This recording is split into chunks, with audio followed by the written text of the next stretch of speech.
دلیل نمبر 6، مشہور تابعی امام الشعبی رحمہ اللہ المتوفہ 103 ہجری اور تمام سیاہ ستہ کے راویوں کے تمام سیاہ ستہ کے یہ راوی ہیں اور تقریباً 500 صحابہ کرام کی زیارت کرنے والے ہیں۔ حضرت نماز جنازہ کا طریقہ بیان فرماتے ہیں جو مصنف ابن ابی شیبہ جلد نمبر 3 صفحہ نمبر 189 میں موجود ہے، صفحہ نمبر 179 میں موجود ہے۔ حضرت فرماتے ہیں امام شعبی رحمہ اللہ کہ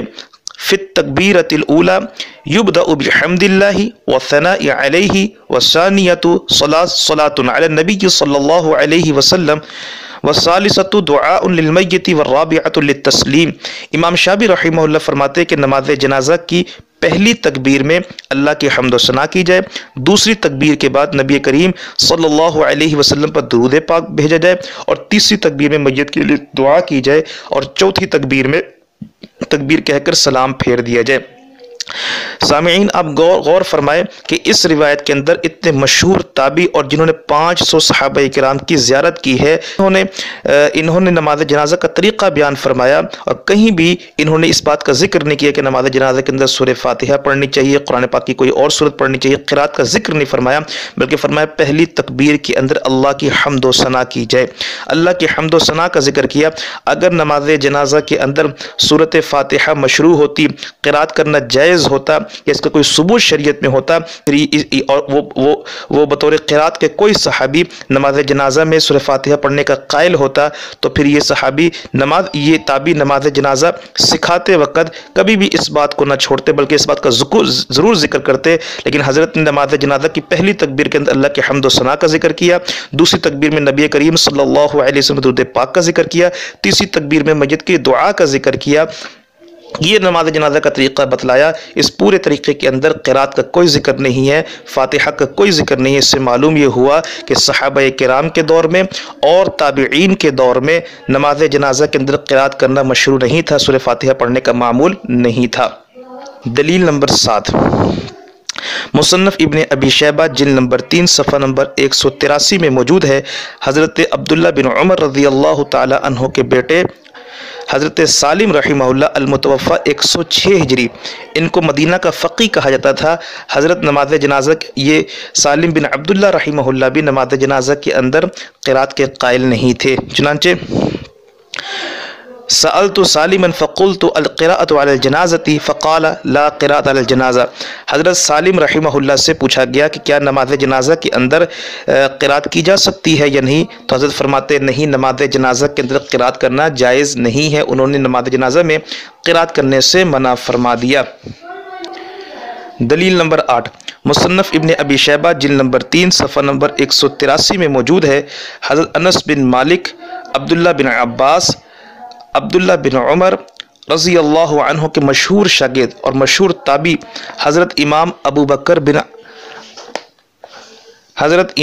بکر بن عبداللہ المزنی المتوفہ 106 ہجری فرماتے ہیں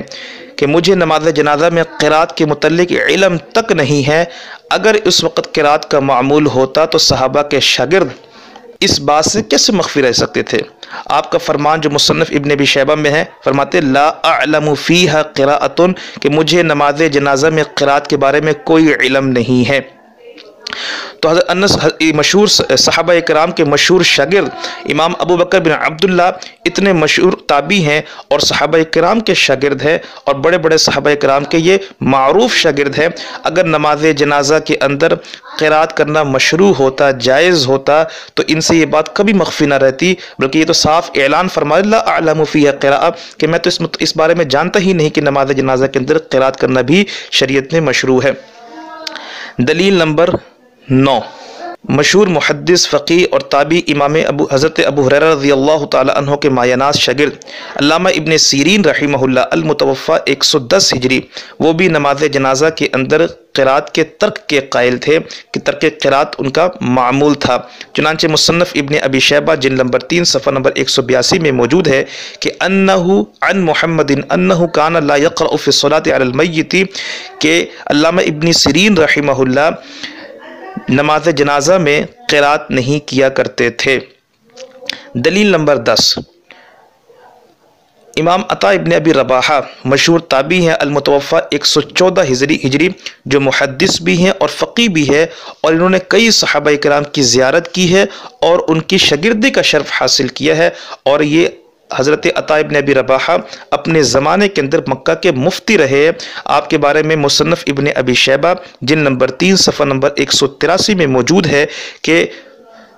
سألت عطاء عن القراءة على الجنازة فقال ما سمعنا بهذا۔ عطا ابن ابی رباحہ رحمہ اللہ سے پوچھا گیا کہ کیا نماز جنازہ کے اندر قرات کی جا سکتی ہے، تو حضرت فرماتے ما سمعنا بهذا، ہم تو یہ بات ہی پہلی مرتبہ سن رہے ہیں، ہم نے اپنے زمانے میں کبھی یہ بات سنی ہی نہیں۔ تو اس سے معلوم یہ ہوا کہ حضرت کی وفات، عطا ابن ابی رباحہ کی وفات جو ہے رحمہ اللہ کی سن 114 ہجری میں ہے۔ تو معلوم یہ ہوتا ہے سن 114 ہجری میں مکہ کے اندر اس بات کا معمول ہی نہیں تھا، مکہ کے اندر کوئی شخص اس بات کا قائل نہیں تھا کہ نماز جنازہ کے اندر قرات کی جائے، کیونکہ اگر کوئی بھی اس بات کا قائل ہوتا اس وقت صحابہ، بڑے بڑے صحابہ